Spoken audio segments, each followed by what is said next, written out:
കൂടുതൽ വാർത്തകളും വീഡിയോകളും കാണാൻ ഈ ചാനൽ സബ്സ്ക്രൈബ് ചെയ്യുക. കൂടെ ബെൽ ബട്ടൺ അമർത്തുക. നമസ്കാരം. ഏഷ്യാനെറ്റ് ടിവിയുടെ എപ്പിസോഡിലേക്ക് എല്ലാ മനഃപ്രേക്ഷകർക്കും സ്നേഹം നിറഞ്ഞ ഹൃദയം നിറഞ്ഞ സ്വാഗതം. പ്രധാന വിഷയം, പ്രതീക്ഷിച്ച ജോലി പെട്ടെന്ന് കിട്ടാനായിട്ട് നമുക്ക് എന്താണ് ചെയ്യാം?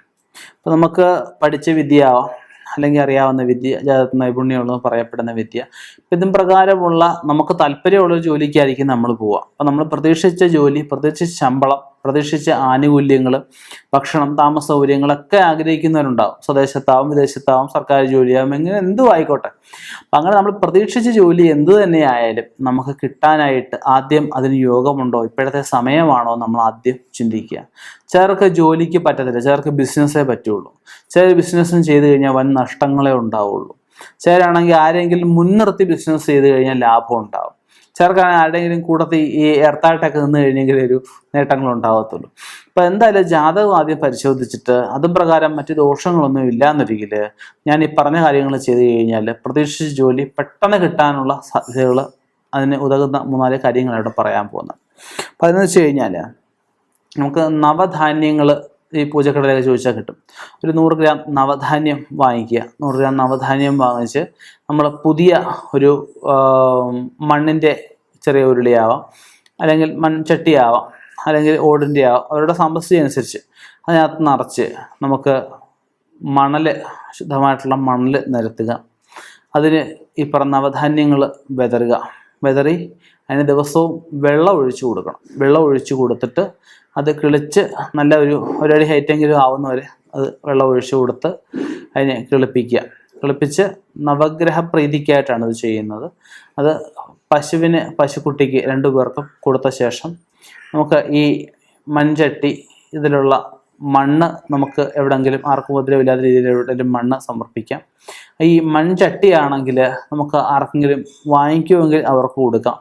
ഇല്ല, ആരും വാങ്ങിക്കുന്നില്ല എന്ന രീതിയിൽ ഇതിനകത്ത് വേറെ മണ്ണ് നിറച്ചിട്ട് അതിൽ ചാണകമോ ഗോമൂത്രമോ ഒക്കെ നിറച്ച് കുറേശ്ശെ ഇട്ടാൽ മതി. ഇട്ട് അതിൽ തുളസി നടുക.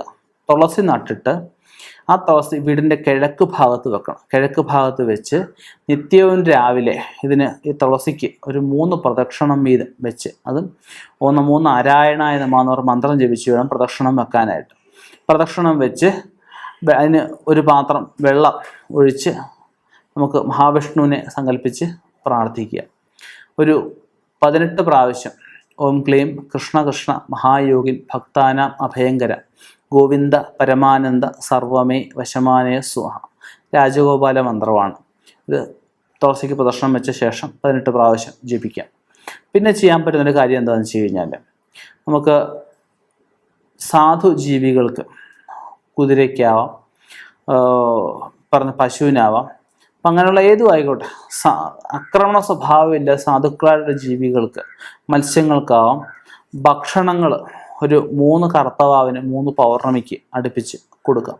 ഒരു മാസം ഒരു കർത്തവാവും ഒരു പൗർണമിയും ഉണ്ട്. അങ്ങനെ 3 മാസമായിട്ടത് ചെയ്യാം. പിന്നെ ചെയ്യാൻ പറ്റുന്ന കാര്യമാണ് ഭാഗവതം ദശമസ്കന്ധം നമ്മൾ പാരായണം ചെയ്യാം. രാവിലെയോ വൈകിട്ടോ ആവാം.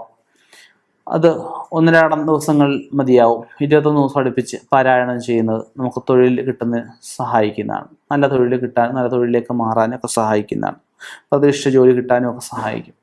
പിന്നെ ചെയ്യാൻ പറ്റുന്ന കാര്യം, ഭഗവതി ക്ഷേത്രത്തിൽ ചുവന്ന പുഷ്പം, അതിനോടൊപ്പം തന്നെ വെളുത്ത പുഷ്പം രാവിലെ വൈകിട്ട് ഏതെങ്കിലും ഒരു നേരം കൊടുത്തിട്ട്, അതും ഈ പറഞ്ഞ ചൊവ്വാഴ്ചയോ വെള്ളിയാഴ്ചയോ ഒക്കെ ആവും. അത് 7 ചൊവ്വയാവും, 9 ചൊവ്വയാവും, അല്ലെ 11 വെള്ളിയാവും, 21 വെള്ളിയാവും, 18 വെള്ളിയാഴ്ചയാവും. അങ്ങനെ ഏതെങ്കിലും ഒരു കാലയളവ് ഉദ്ദേശിച്ചിട്ട് ചുവന്ന പുഷ്പം കൊടുത്തിട്ട് അത് നമ്മൾ ശുദ്ധമായിട്ടുള്ള ചന്ദന വെള്ളത്തിൽ ചന്ദനം മുട്ടി വാങ്ങിച്ച് അത് അരച്ച് കൊടുക്കുക, അല്ലെ ചന്ദനം വാങ്ങിച്ചു കൊടുക്കുക. അരച്ച ചന്ദനത്തിന് ശുദ്ധമായിട്ട് ചന്ദനം വേണം.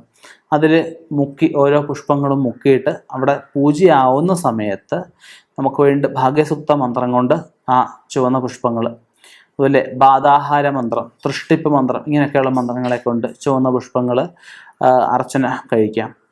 പിന്നെ ചെയ്യാൻ പറ്റുന്ന വെളുത്ത പുഷ്പമുണ്ട്. വെളുത്ത പുഷ്പം നമുക്ക് പനിനീര് തളിച്ച് ശുദ്ധമാക്കിയ ശേഷം നമുക്ക് മനസ്സുഖത്തിനായിട്ട് ലളിതാ കവച മന്ത്രം, ലളിത ത്രിശതി മന്ത്രം, ലളിത അഷ്ടോത്തരശതക മന്ത്രം, ഇതുകൊണ്ടൊക്കെ ഭഗവതിക്ക് അർച്ചന കഴിക്കാം. ഇതുകൊണ്ടൊക്കെ നമുക്ക് കിട്ടാത്ത തൊഴിലുകൾ കിട്ടാൻ സഹായിക്കും. ഗണപതിക്ക് പതിവായിട്ട് മുക്കുറ്റി ഒരു 9 ആവാം, 15 ആവാം, 13 ആവാം, ഇങ്ങനെയുള്ള അളവിൽ ഗണപതിക്ക് ഒന്നുകിൽ ചൊവ്വാഴ്ച, ഇല്ലെങ്കിൽ ഞായർ, ഇല്ല ചതുർത്ഥി, ചതുർദശി, നവമി, ഇത് ഏതെങ്കിലും തിഥിയിലാവാം സമർപ്പിച്ചിട്ട് ഗണേശ സ്തുതി, ഗണേശ അഷ്ടകം മന്ത്രം കൊണ്ട് അർച്ചന നടത്താം. ഇതൊക്കെ നമുക്ക് വളരെ ഉപകാരപ്പെടുന്ന, പെട്ടെന്ന് ജോലി കിട്ടാൻ സഹായിക്കുന്ന വഴിപാടുകളാണ്. ഇനി ആദ്യം പറഞ്ഞ പോലെ തന്നെ നമുക്ക് ദോഷങ്ങളൊന്നുമില്ല എന്ന് ഉറപ്പാക്കിയിട്ട് വേണം നമ്മൾ ഈ വഴിപാടുകൾ ചെയ്യാനായിട്ട്. ഇതിനോടൊപ്പം തന്നെ നമുക്ക് രാജഗോപാല യന്ത്രം, മഹാരാജഗോപാല യന്ത്രം, അനുഷ്ടിപ്പ്, തൃഷ്ടിപ്പ് യന്ത്രങ്ങൾ, ത്രിപുരസുന്ദരി യന്ത്രം, ശൈവയന്ത്രം, അങ്ങനെയുള്ള പല യന്ത്രങ്ങളുണ്ട്. ബാലാദേവി യന്ത്രമുണ്ട്. അങ്ങനെയുള്ള യന്ത്രങ്ങൾ നമ്മൾ ധരിക്കുന്നതിലൂടെ ഈ പറഞ്ഞതുപോലെ ഉദ്ദേശിച്ച ജോലി നമുക്ക് നേടിയെടുക്കാൻ പറ്റാവുന്നതേ ഉള്ളൂ. പറ്റാത്തതായിട്ട് ഒന്നും തന്നെയില്ല. മനസ്സുകൊണ്ട് നമ്മൾ വിചാരിച്ചു കഴിഞ്ഞാൽ എല്ലാ കാര്യവും നടക്കും. അതിന് ഈശ്വരൻ്റെ അനുഗ്രഹം വളരെ പ്രധാനമാണ്. ഈശ്വരാനുഗ്രഹത്തോടെ മുന്നോട്ട് പോവുക. തീർച്ചയായിട്ടും നല്ല ഒരു ജോലി തന്നെ കിട്ടട്ടെ എന്ന് എല്ലാവർക്കും, ജോലി ഉണ്ടെങ്കിലേ മുന്നോട്ട് പോകാൻ പറ്റുകയുള്ളൂ. നല്ലൊരു ജോലി കിട്ടുമെന്ന് പ്രാർത്ഥിക്കുന്നു. നിർത്തുന്നു. നന്ദി, നമസ്കാരം.